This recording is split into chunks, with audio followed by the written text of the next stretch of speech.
which is something that reflects upon his personality. He is attracting them, forcing them to respect him. And they know that he is different than other criminals who exist around him. So they are treating him well. In the meantime, one of the guards told him, "I read everything on your website and I am one of your website fans." Imagine his guard is saying that. So that tells you a lot about that community, that we do have people who think of justice. And if we as Muslims think that Tarek is incarcerated because of his personal behavior, I would say, think again. He is not there for his individual thinking. He was defending Islam.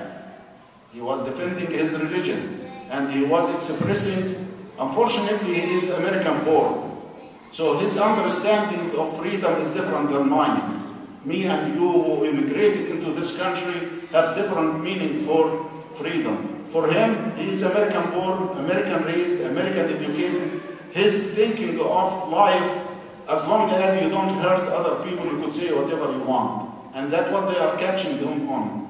And they tilt everything he said and try to show that he is dangerous to the society. How could he be dangerous to the society and you following him when he was 17 in 2001?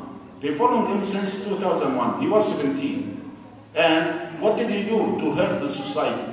He been in touch with thousands of people in his school, in his work, in his community, and nobody could claim that he was dangerous to them or showed any improper behavior. On the contrary, everybody, including his professors who are my colleagues, they did write supporting letter for him to the judge when he was arrested. However, the judge, unfortunately, when the judge was looking at the bail out, in the same day that Fort Hood shooting happened. So eventually it scared them and decided to keep him in jail. And after this moment he's still there. Hopefully the truth will come out, and hopefully that the American public, that's my guess, my biggest hope, that they put their fear aside and look for fairness rather than fear. And I hope, inshallah, we will get the support from the audience, Muslims and non-Muslims, in a very peaceful way, which I'm asking, if you know about his appearance in court, do every effort to show up. That means a lot to him, to me, and to the judge, and to the lawyer. The lawyer did ask me that several times. His lawyer asked me that, and he said that makes a big difference in the public opinion and the judge opinion. In the meantime, you could see when he was arrested, this community, the Worcester community, showed an outstanding performance in support for Tarek, to the point that they were saying, how come a person like that is accused of such crimes and he has that support from wide range of community sectors here? They are still wondering why the community is supporting him. And I always tell them the answer is, you are accusing the wrong person with the wrong charge. And I will stop here, and if you have questions, I will be more than happy to answer it while we're getting our dinner downstairs. Thank you.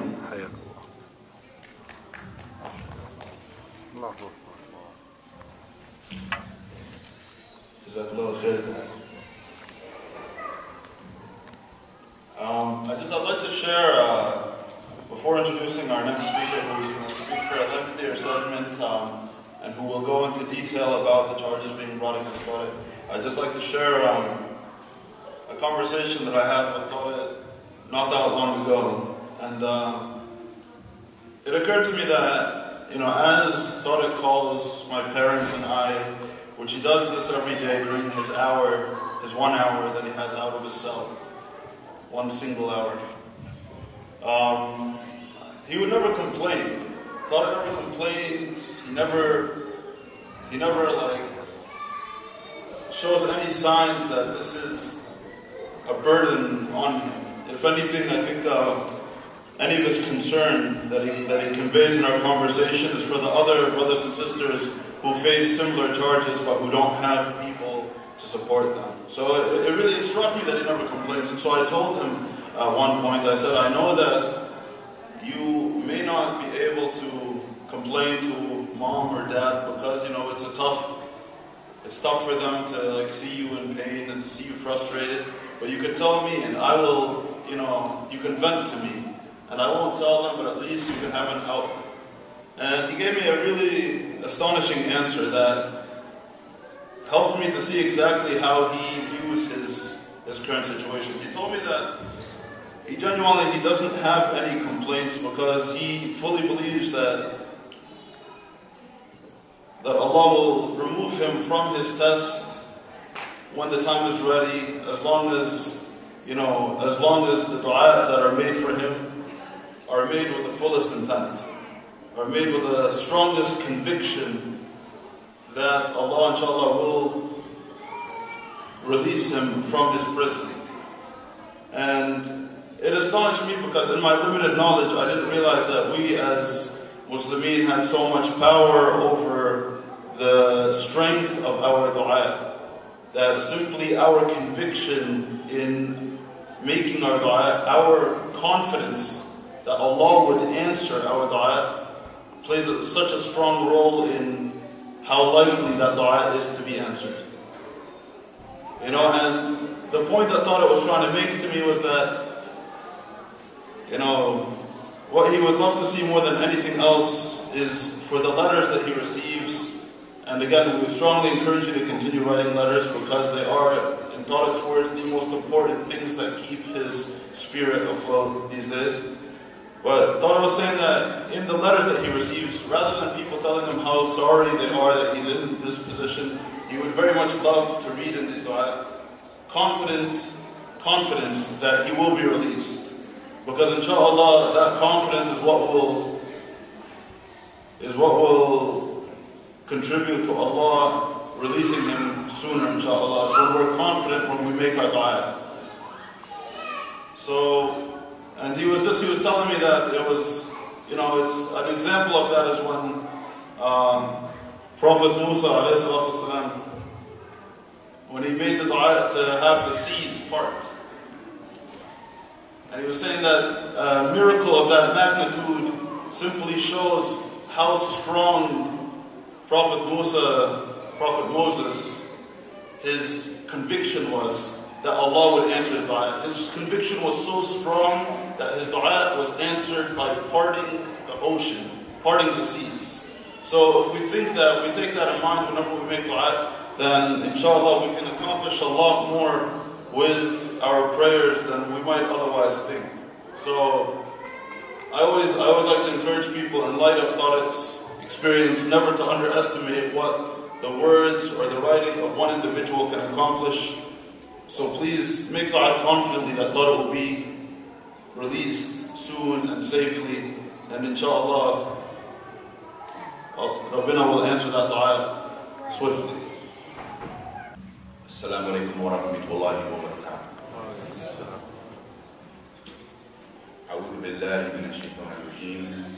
Bismillahir rahmanir rahim. Alhamdulillah wa salatu wa salam ala Rasulullah sallallahu alayhi wa sallam.